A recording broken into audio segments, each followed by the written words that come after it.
53 लिखना पड़ेगा, फिर 53 लिखना पड़ेगा। नहीं ऐसा कुछ नहीं है, ऐसा कुछ नहीं है इतना।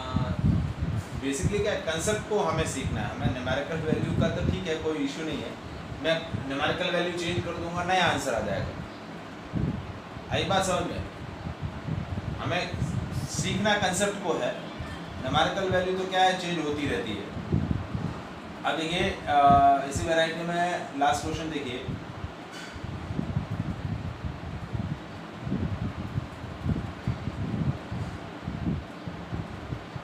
आपको क्वेश्चन दिया है find the percentage error in the measurement of z if the z is given by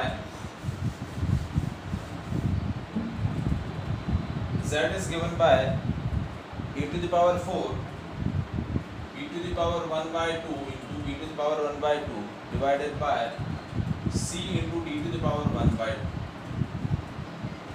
ठीक है, percentage error in the measurement of z if the percentage error in measurement of A, B, C and D are 2%, 4%, 3% and 4% respectively।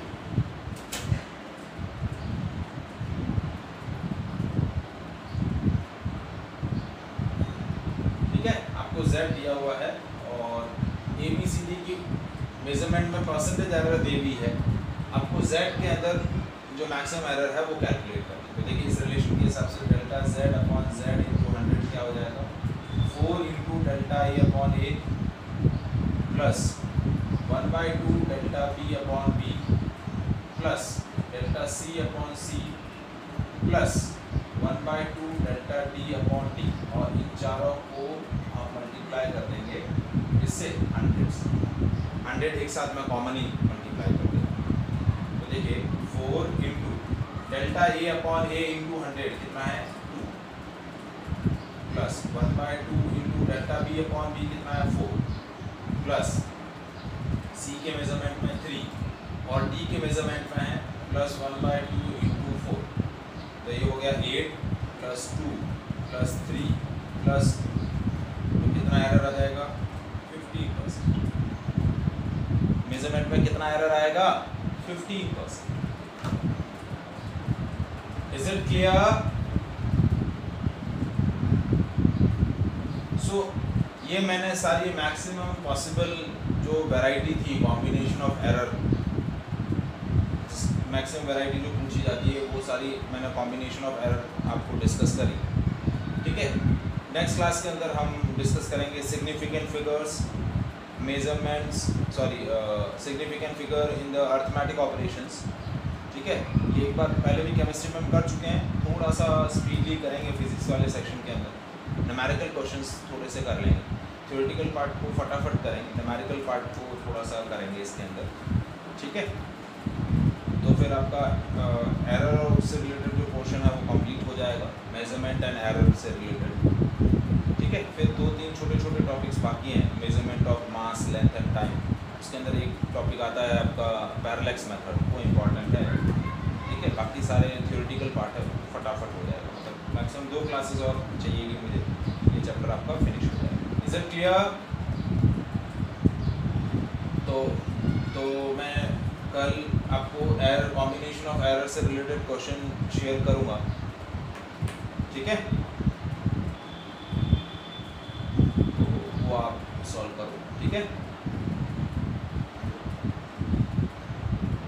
Is there any doubt to anyone? Confirm? बोलो बोलो।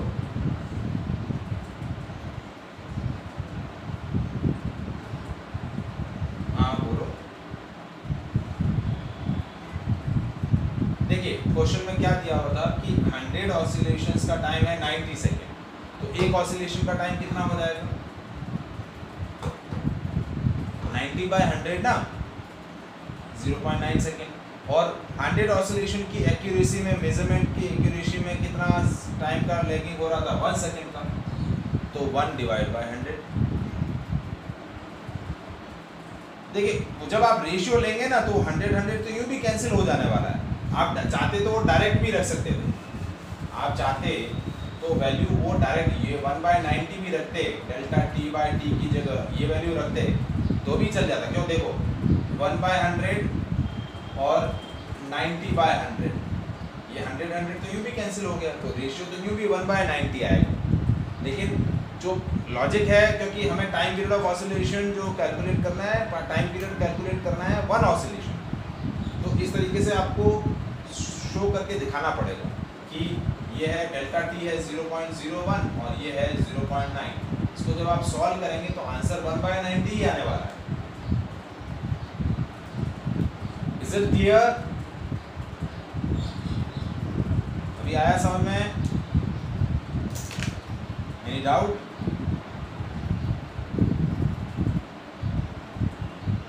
किसी को कोई doubt combination of error के अंदर?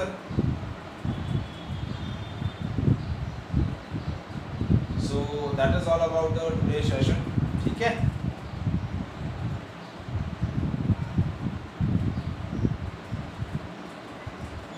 Thank you.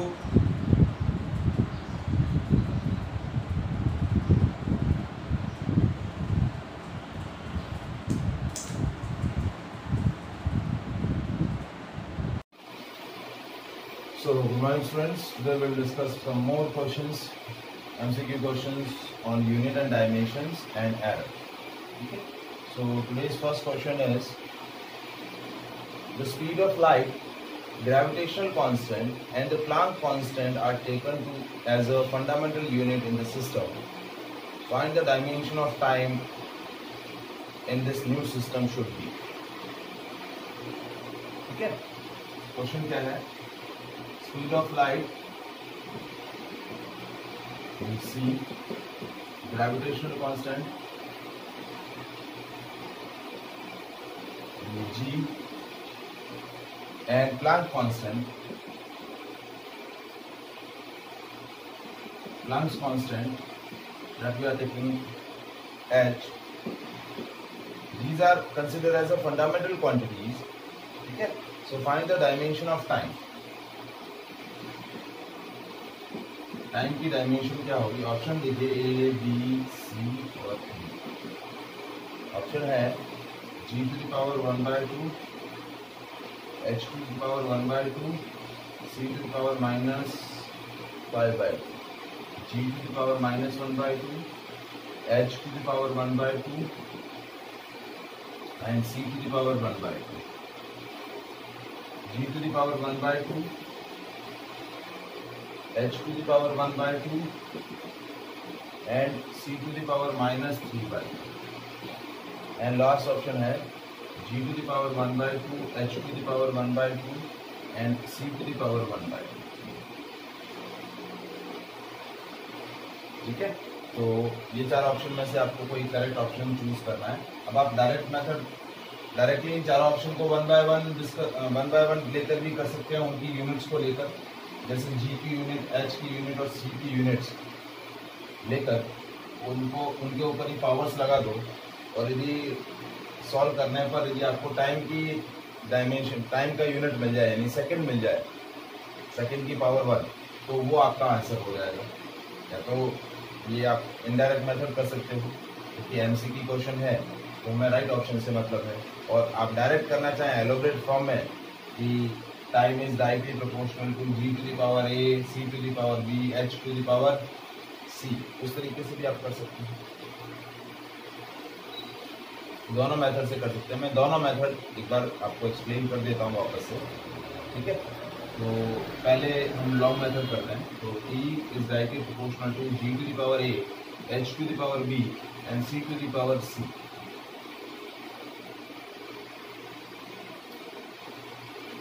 ठीक है, so E is equal to k, g to the power a, h to the power b, c to the power c। तो E की डायमेंशन जो होगी that is equal to dimension of g whole power a, dimension of h whole power b dimension of C whole power C. अब T की dimension है m0 l0 t1। अब what will be the dimension formula of G. G का dimension formula क्या होगा? जी है universal gravitational constant.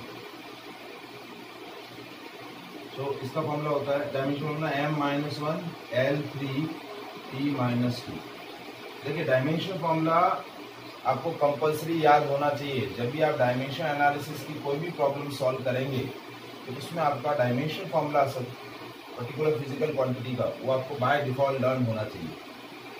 Planck constant, this is energy into second. तो ये होता है m1 l2 t-1 whole power v, और ये है velocity metre per second l1 t-1 whole power c।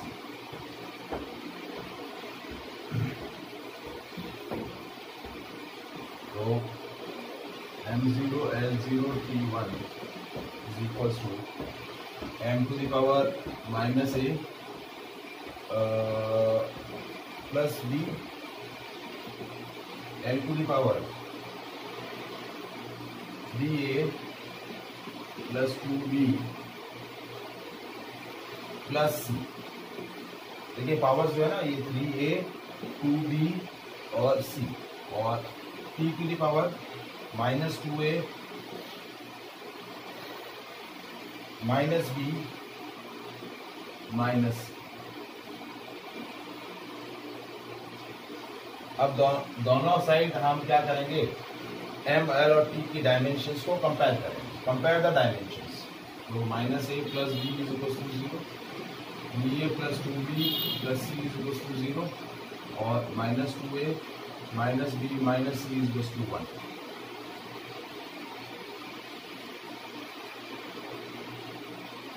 तो देखिए अब एक तरीके से आप देखना चाहें ना तो ये तीन ऑप्शन तो ऑटोमेटिकली गलत हो गए, क्योंकि ए और बी का साइन अपोजिट है।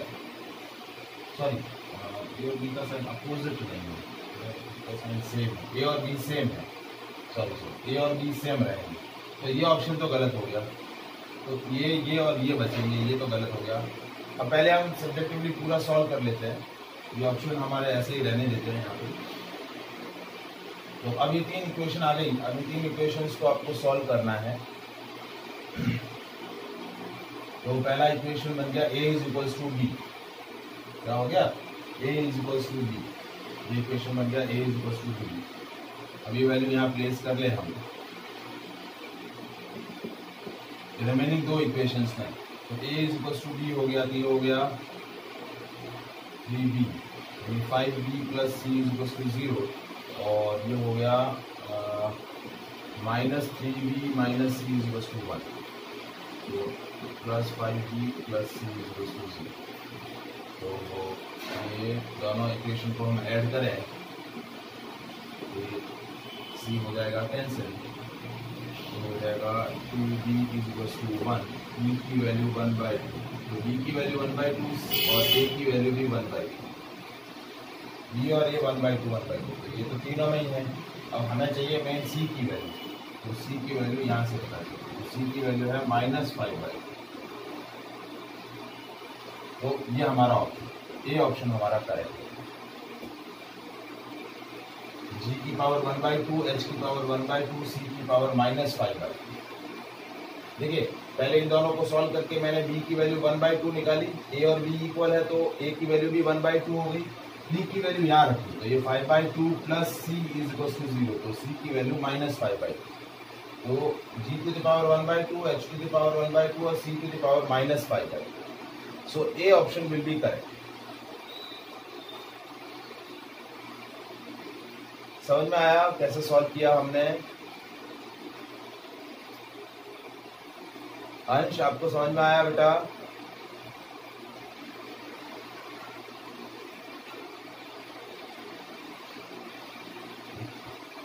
हाँ, वो एक्चुअली आपको डायमेंशंस फॉर्मूला लर्न नहीं है ना, तो इस वजह से थोड़ा इशू है।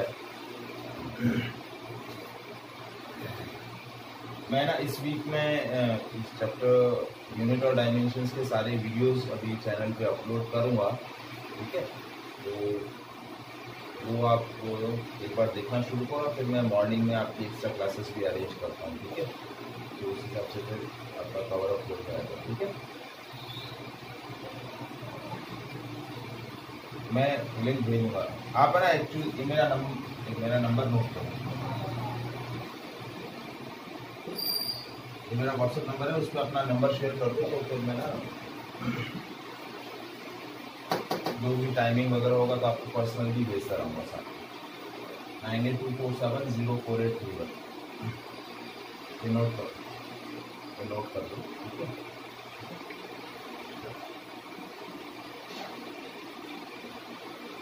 तो अब इसका डायरेक्ट मेथड क्या था, ये तो डायरेक्ट मेथड था, सॉरी इनडायरेक्ट मेथड कैसे करता है। जैसे ये ऑप्शन है हमारे पास, ऑप्शन अभी तो पता चल गया है, लेकिन नहीं पता होता तो कैसे करते हैं कि जी की डायमेंशन, जी का यूनिट क्या होता है, newton into metre square into kilogram square whole power 1/2। H क्या होता है, एनर्जी इंटू सेकेंड, एनर्जी होता है newton into metre into second whole power 1/2। और सी का यूनिट क्या होता है, मीटर पर सेकेंड, तो metre per second whole power -5। ठीक है। अब इस पार्ट को यदि आप सॉल्व करेंगे तो आपको क्या मिलना चाहिए, सेकेंड मिलना चाहिए। इस तरफ आपको क्या मिलना चाहिए, सेकेंड। तो आपको ये आपका ऑप्शन हो जाएगा। अब इसमें कैसे करने वाले हैं देखिए,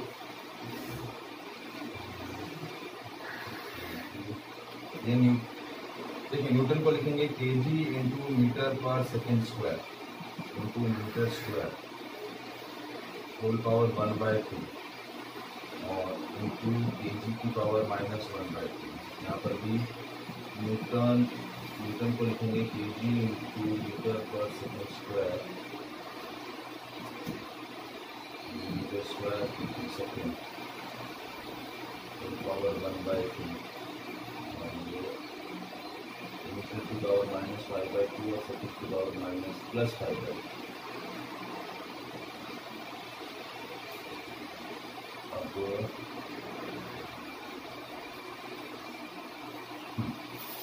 अब मल्टीप्लाई कर लो, केजी पावर 1/2 मीटर की पावर 3/2 मीटर की पावर 3/2 और सेकेंड की पावर -1 इंटू केजी की पावर -1/2। यहाँ पर केजी पावर 1/2, यहाँ इंटू मीटर इंटू सेकेंड की पावर -1/2। ठीक है। और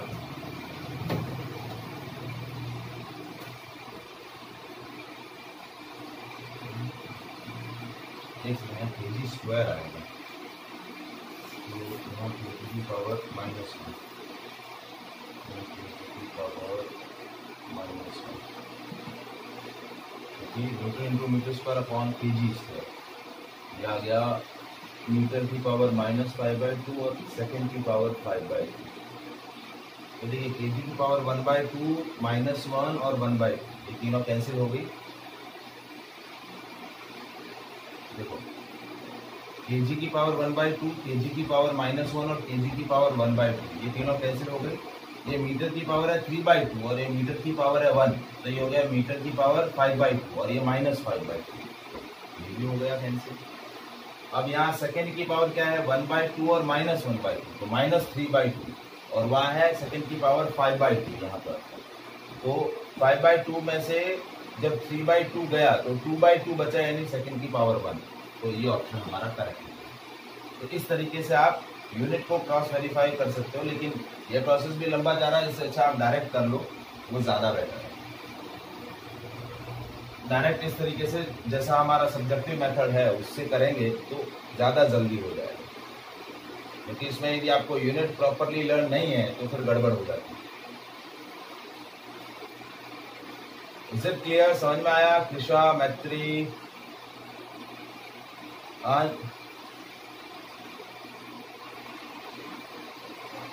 ठीक है। अब चलिए नेक्स्ट क्वेश्चन देखिए।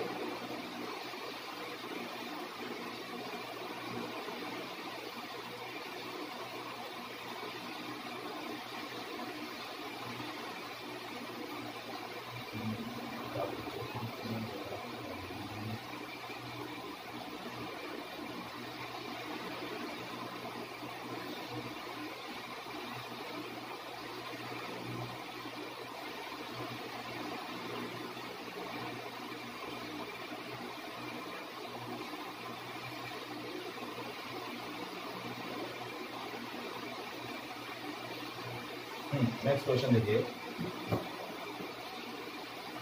ना, परसेंटेज एरर से रिलेटेड क्वेश्चन है आपका।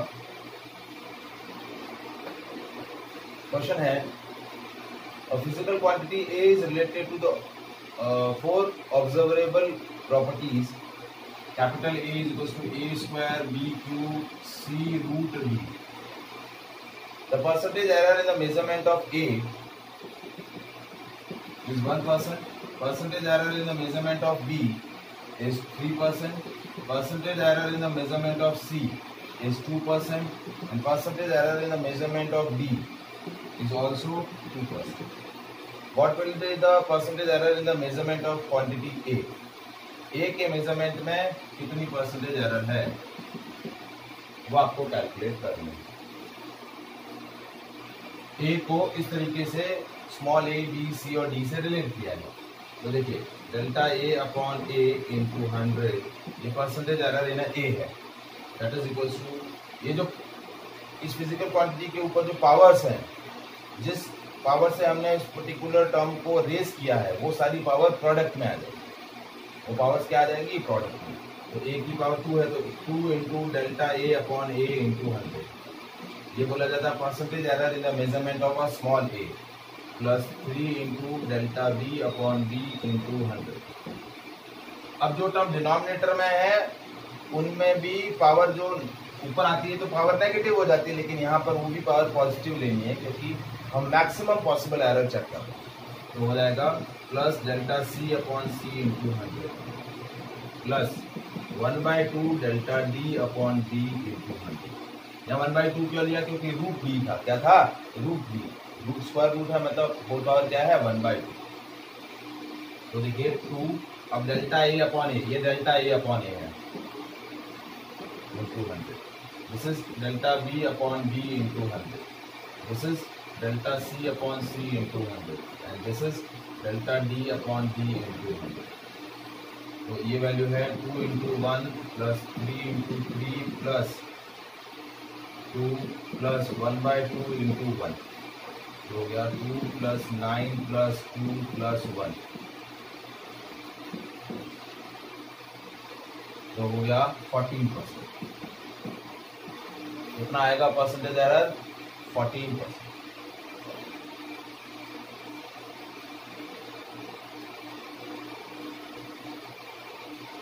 This will be the value of percentage error.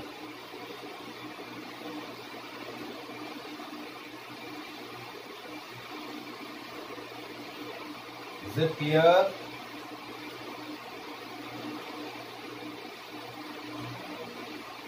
मैट्री Krisha समझ में आया बेटा?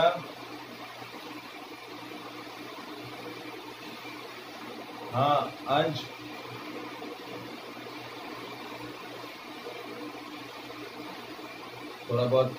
थोड़ा बहुत आएगा, बस ज़्यादा टेंशन नहीं लेना, ठीक है? नहीं आ रहा तो कोई इशू नहीं है, ठीक है? ज़्यादा टेंशन मत लेना। हाँ ठीक है। नेक्स्ट क्वेश्चन है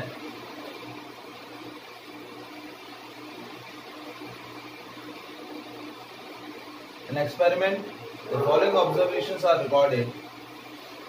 Length is 2.820, mass is 3 kg, small l is 0.087, diameter is 0.041 centimeter, taking a g is 9.81. Using the formula, find the maximum percentage error in the measurement of Young modulus.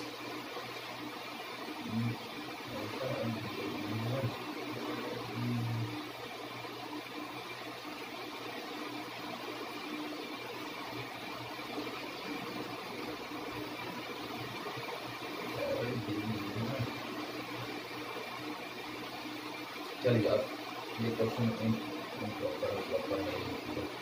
चलिए next question इसी में मैं कर लेते हैं। देखिए the resistance R is equals to V by I where V is 100 plus minus 5 volt and the current is 10 plus minus 2 ampere. What is the total error in R? What is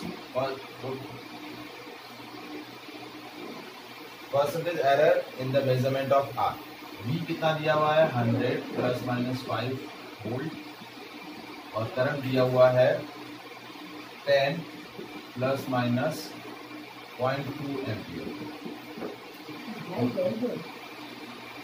What is the error in the measurement of R? What is the value of R? देखिए ये आपको क्या दिया हुआ है, V plus minus delta V, ये दिया हुआ है I plus minus delta I। अब रेजिस्टेंस होता है R is equal to V by I. Ohm's law के हिसाब से हम पहले पढ़ चुके हैं, R is equal to V by I. तो देखिए ये V है, ये I है, तो R की वैल्यू हो गई 100 बाय 10। तो रेजिस्टेंस तो आ गया, लेकिन रेजिस्टेंस के अंदर एरर कैसे आए? अब ये दो फिजिकल क्वांटिटी को हम डिवाइड करके रेजिस्टेंस निकाल रहे हैं। सो एरर, फ्रैक्शनल एरर और error in the physical quantity when it is obtained by the division of physical other physical quantity, मतलब आर जो मिल रही है वो वी और आई के डिवीजन से मिल रही है। तो percentage error in the R के माने फ्रैक्शनल एरर क्या होगी, delta R upon R is equals to delta V upon V plus delta I upon I. ये आपका हो जाएगा fractional error in the measurement of R. तो डेल्टा आर, कैपिटल आर की वैल्यू है 10, डेल्टा बी, ये डेल्टा बी 5 बाय बी की value 100 plus delta I 0.2 by 10। तो इसमें आप इससे आपको डेल्टा आर मिल जाएगा। डेल्टा आर की वैल्यू क्या आ जाएगी, देखिए ये हो गया 1/20 प्लस 1/50 इंटू 10। एलसीएम ले लेंगे हम 100, 5 प्लस 2 इंटू 10। तो ऐसे हो गया, डेल्टा आर की वैल्यू हो गई 0.7। क्या हो गई, 0.7। और परसेंटेज एरर निकालनी है तो delta R upon R into 100, 0.7 upon 10 into 100। तो 0 से 0 कैंसिल हो गया, ठीक है। तो 0 से 0 कैंसिल हो गया, ये हो गया 7%। तो एब्सोल्यूट एरर आई 0.7 और परसेंटेज एरर आई 7%।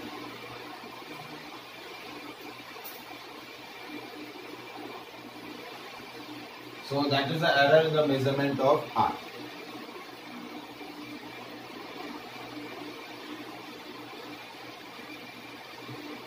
अब देखिए, यदि इसी के अंदर एक और क्वेश्चन मैं डिस्कस कर रहा हूं कि यदि दो रेजिस्टर्स आपके उनकी इफेक्टिव रेजिस्टेंस वैल्यू आपको दे रखी है विद द एरर, तो what will be the resultant and it's error when the resistors are connected in a series or resistors are connected in a parallel। तो ये क्वेश्चन हम वो भी कर लेते हैं इसके अंदर। देखिए दो रेजिस्टर्स आपको दिए हुए हैं, R1 दिया हुआ है 5 प्लस माइनस 0.1 ओम और R2 दिया हुआ है 10 plus minus 0.2 Om.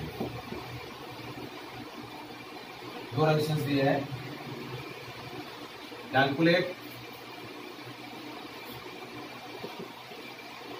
error in resistance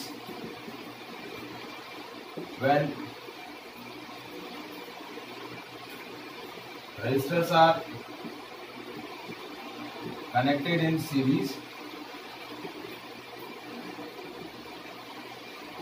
or second connected in parallel।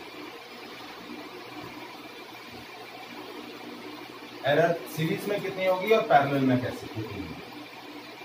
तो देखिए पहला case, when resistors are connected in a series, resistor series में कनेक्टेड है तो R इक्विवेलेंट क्या होगा, R1 प्लस R2। मतलब यहाँ क्या होगा, आपकी रिजल्टेंट फिजिकल क्वांटिटी इन दो फिजिकल क्वांटिटी को ऐड करने से मिल रही है। तो कॉम्बिनेशन ऑफ एरर के अंदर हमने क्या करना है, error in the addition of physical quantity, वो वाला लॉजिक यूज करना है। तो R इक्विवेलेंट क्या हो जाएगा, 10 प्लस 5 15 हो। अब डेल्टा R इक्विवेलेंट क्या हो जाएगी, इक्विवेलेंट के अंदर एरर कितनी होगी, that is delta R1 plus delta R2। देखिए ये क्या है, R1 plus minus delta R1 और ये है R2 plus minus delta R2। तो डेल्टा R1 है 0.1 और डेल्टा R2 है 0.2, ये हो जाएगा 0.1 प्लस 0.2 हो गया 0.2। तो आपका R इक्विवेलेंट कितना हो गया सीरीज के अंदर 15 प्लस माइनस 0.2,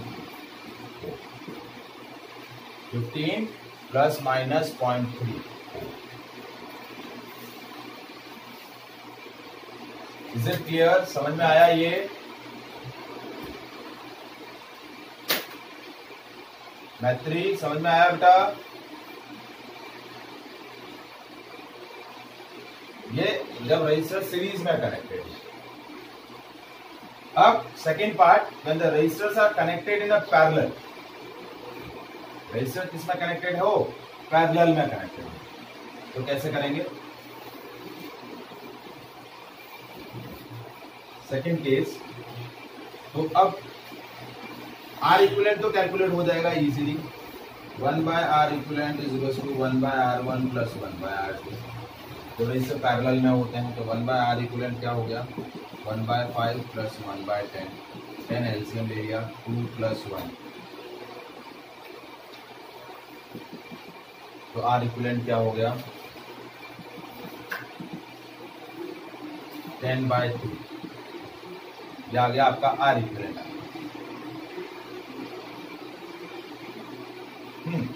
अब एरर का क्या फॉर्मूला है, एरर कौन बता सकता है? एरर क्या होगी, ये है आपका resultant expression for finding a equivalent when the resistors are connected in a parallel. तो अब देखिए ना, तो ये एक्चुअली है division 1/R plus 1/R1 plus 1/R2, division भी है और एडिशन भी है। तो अब इसका एरर कैसे कैलकुलेट करेंगे? तो देखिए इसको एक्चुअली कैसे करना है, हम इसको इस एक्सप्रेशन को कैसे लिखेंगे एरर निकालने के लिए। 1/R equivalent is equal to 1/R1 plus 1/R2। तो इसको हमने कैसे लिखा, R equivalent to the power -1 is equal to R1 to the power -1 plus R to the power -1। Reciprocal में है तो होल पावर -1 हो गई। अब हम क्या करते हैं, जब पावर मल्टीप्लाई में पावर, जब भी कोई फिजिकल क्वांटिटी की सुटेबल पावर से रेज होती है तो क्या करते हैं, पहले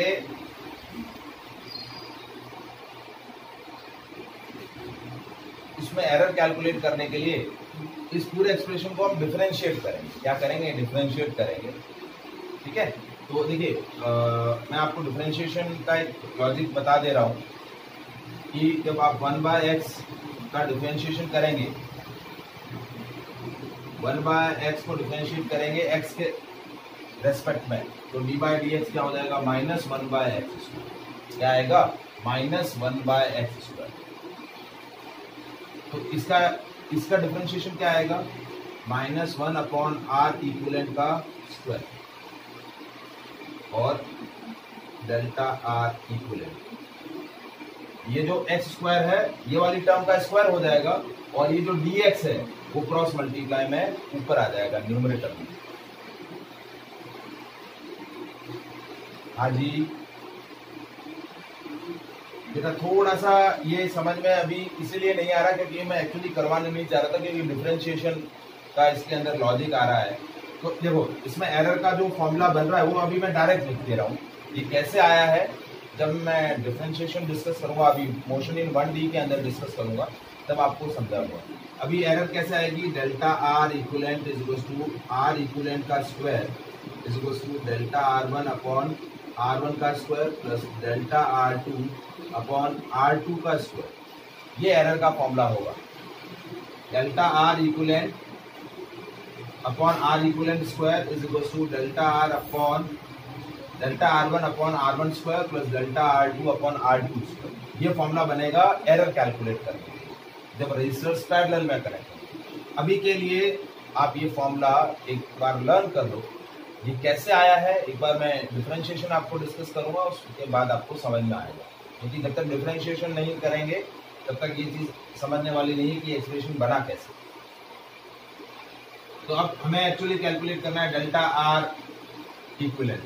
तो डेल्टा आर इक्विवेलेंट ये इसकी जगह लिख दिया 10/3 का स्क्वायर, ये हो गया इक्वल्स टू 0.1/5 का स्क्वायर प्लस 0.2/10 का स्क्वायर। तो delta are into 9/100 delta R equivalent, ठीक है। ये 10/3 था ना, तो इसको ऊपर ले गया तो 9/100, ये हो गया 0.1/25 प्लस 0.2/100, तो 100 एलसीएम ले लिया, ये हो गया 0.4 प्लस 0.2 और ये हो गया डेल्टा आर इंटू 9/100, 100 से 100 कैंसिल, डेल्टा आर की वैल्यू होगी 0.6/9, तो ये हो गया 0.2/3। तो डेल्टा आर की वैल्यू आ जाएगी 1/15, कितनी आ जाएगी 1/15। तो ये आ जाएगा आपका error in the measurement of resistance when they are connected in a parallel. तो पैरेलल के लिए जो एरर कैलकुलेट करने का ये जो फॉर्मूला मैंने बताया, ये वाला फॉर्मूला, ये फॉर्मूला अभी के लिए आप इस चैप्टर के लिए आप लर्न कर लीजिए, क्योंकि बहुत बार ये क्वेश्चन पूछा जाता है कि what will be the error in the measurement when the resistors are connected in a series of parallel. Parallel वाला स्पेशल पूछा जाता है क्योंकि इसके लिए फॉर्मूला ये है। तो फॉर्मूला कैसे आया है, ये हम अभी मोशन इन 1D हमने शुरू कर ही दिया है, तो उसके अंदर हम इसको मैं डेराइव करके आपको स्पेशली बताऊंगा। Is it clear? So that is all about the today session. ठीक है, आज मैं दोपहर तक आपको असाइनमेंट भेजता हूँ यूनिट डायमेंशंस के एमसीक्यू क्वेश्चंस, तो आप प्रैक्टिस करिएगा, ठीक है।